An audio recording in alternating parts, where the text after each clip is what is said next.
Good morning, everyone. This is first time I'm visiting Brno. Arrived yesterday evening, rather late.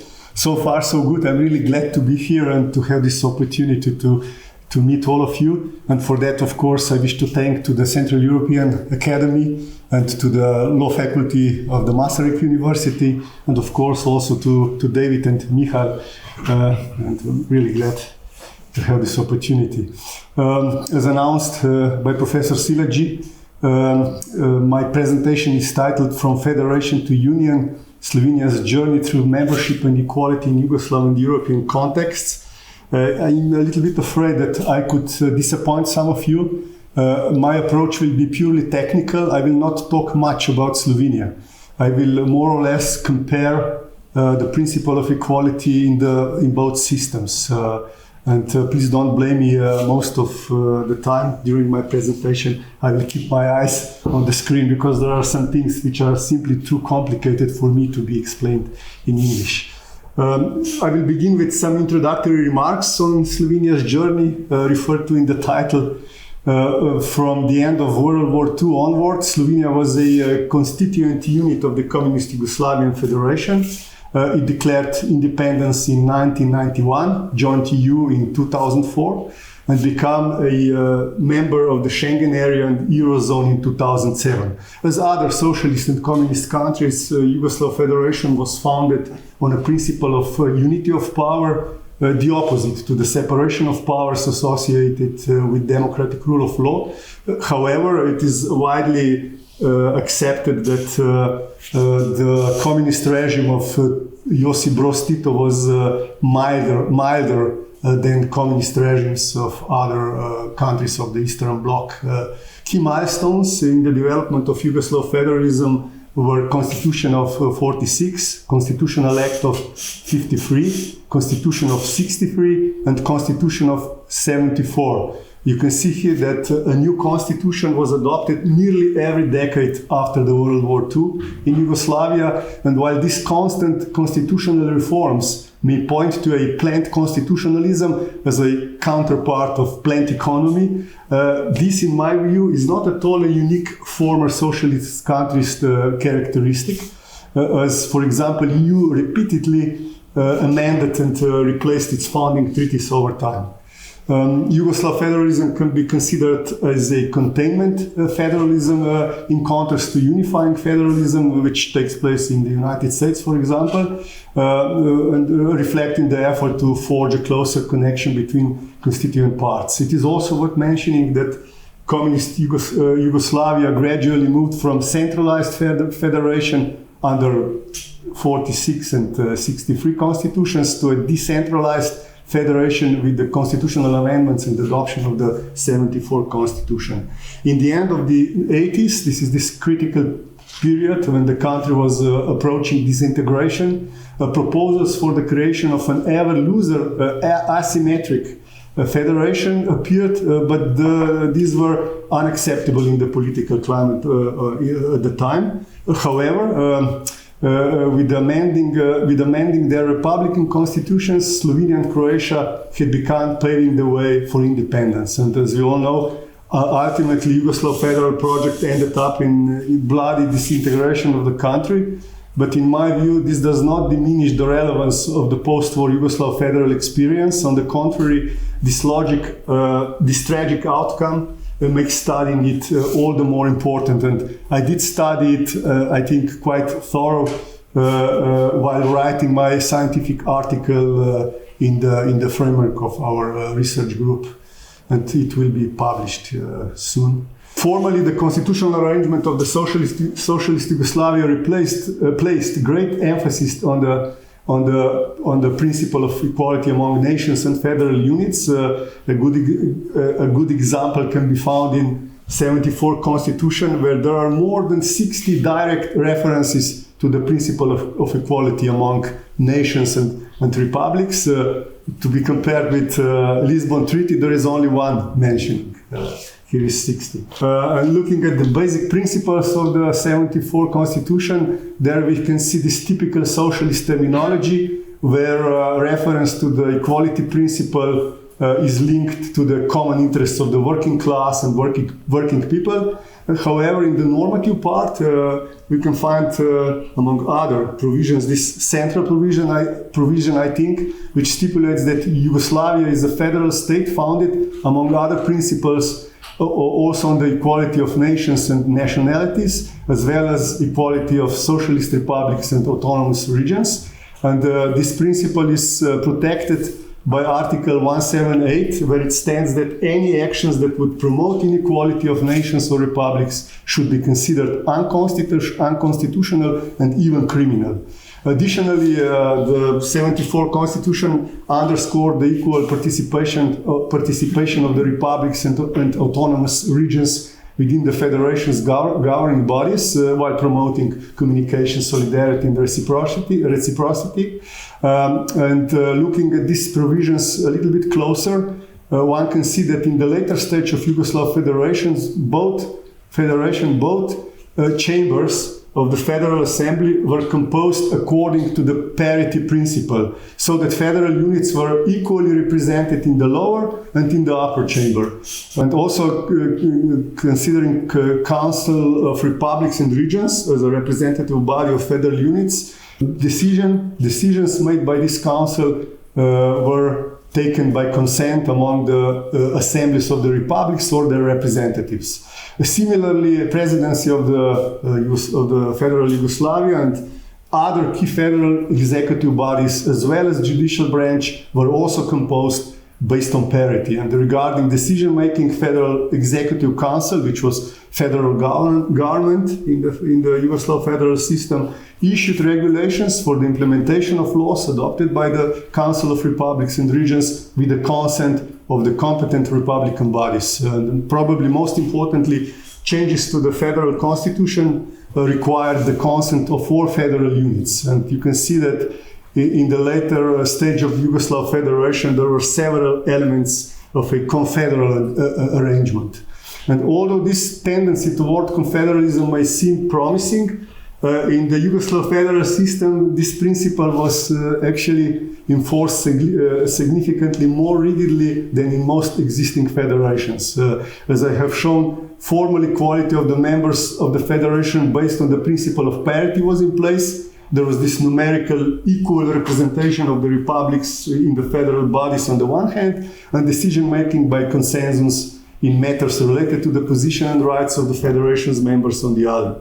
And so in this critical period of the late 80s, this rigid system and the federal elements and the confederal elements in the Yugoslav federal arrangement fueled the centralist tendencies of the federal authorities in Serbia, the largest republic on the one hand, and on the other hand, efforts toward decentralization, greater autonomy, and eventually separation from Yugoslavia and independence of the northern, more developed republics, mainly Slovenia and Croatia. In the last 3 years, before the disintegration of the country, the confederal nature of the country, along with the ambition of one federal unit, that is Serbia, to secure a dominant position over others, escalated to the point of irreconcilable differences between some nations and republics, as well as between the federation and certain republics. And as a result, neither the federal nor the confederal system could be maintained, leading to the country's eventual collapse. Moving to the European Union and the principle of equality among member states, the principle is enshrined in Article 4.2 of the Lisbon Article 4, paragraph 2 of the Lisbon Treaty, where it stands that the Union shall respect the equality of member states before its treaties. This article also refers to the principle requiring EU to respect the member states' national identities and the principle of sincere cooperation, which is regarded as a true cornerstone of European integration. You can see here that the principle is closely related to several other fundamental principles. And it is only under this Article 4 that the principle of equality with explicit reference to the member states made its way into the EU primary law. In contrast, as the principle concerned with the individual rights, it is contained in the preamble of the Lisbon Treaty as well as in Articles 2, 9 and 29. But nevertheless, the notion of equality among member states is reflected in the treaty's provisions in various ways. First and foremost, in the provisions regarding the representation of member states in the union's institutions and also decision-making processes, that is voting rules. I expected that David would address this.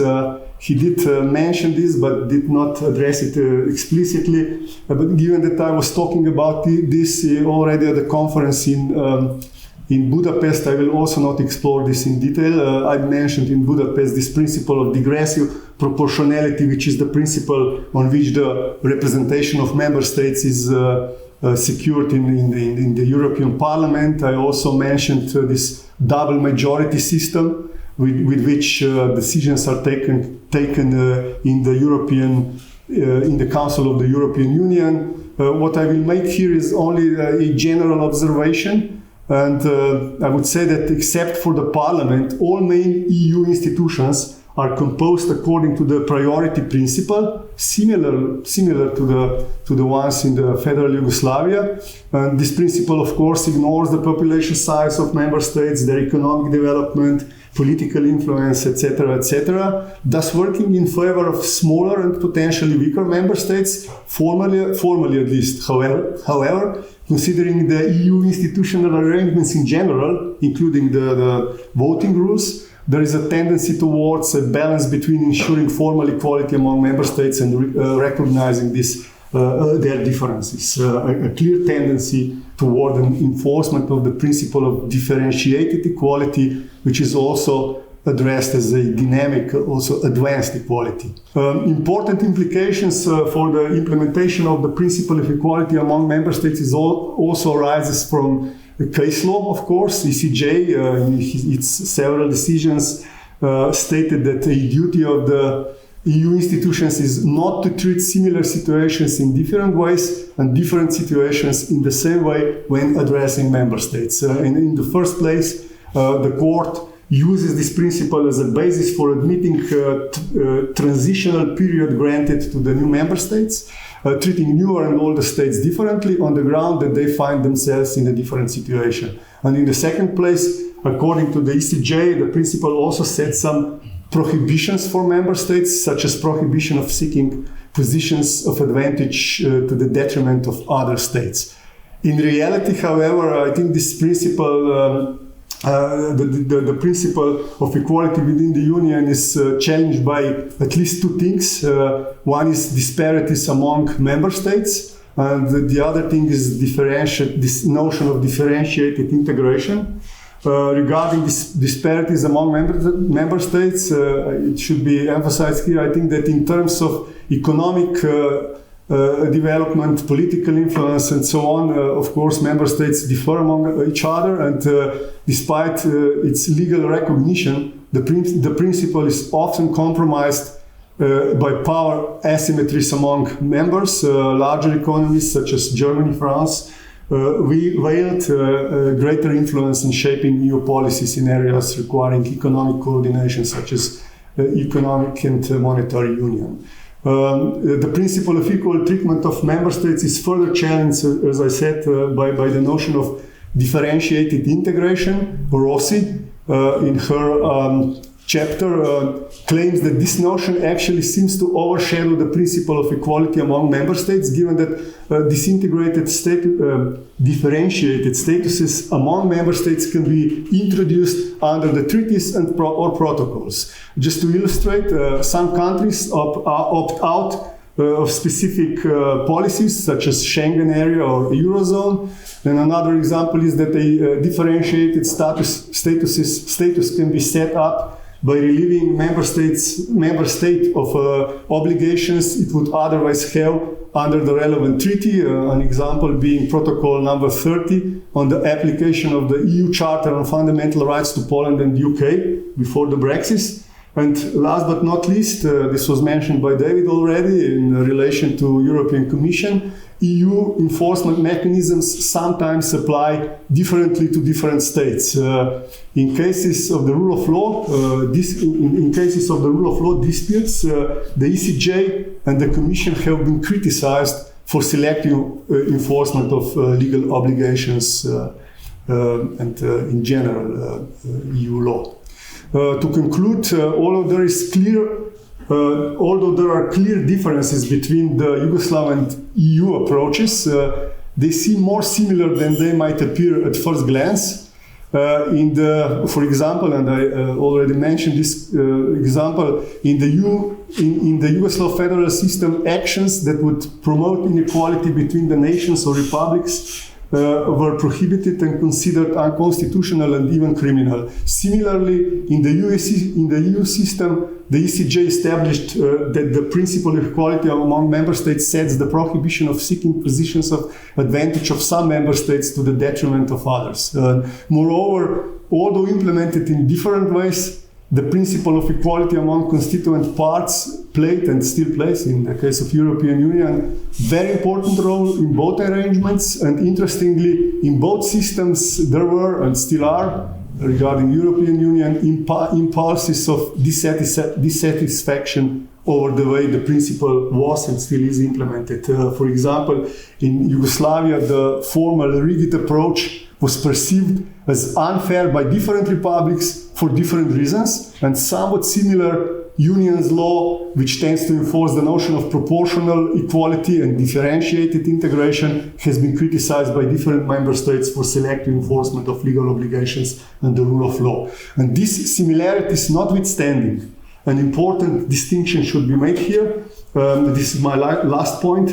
While in Yugoslav Federation, the rigid system, insensitive to differences among republics, contributed to the country's eventual disintegration and collapse.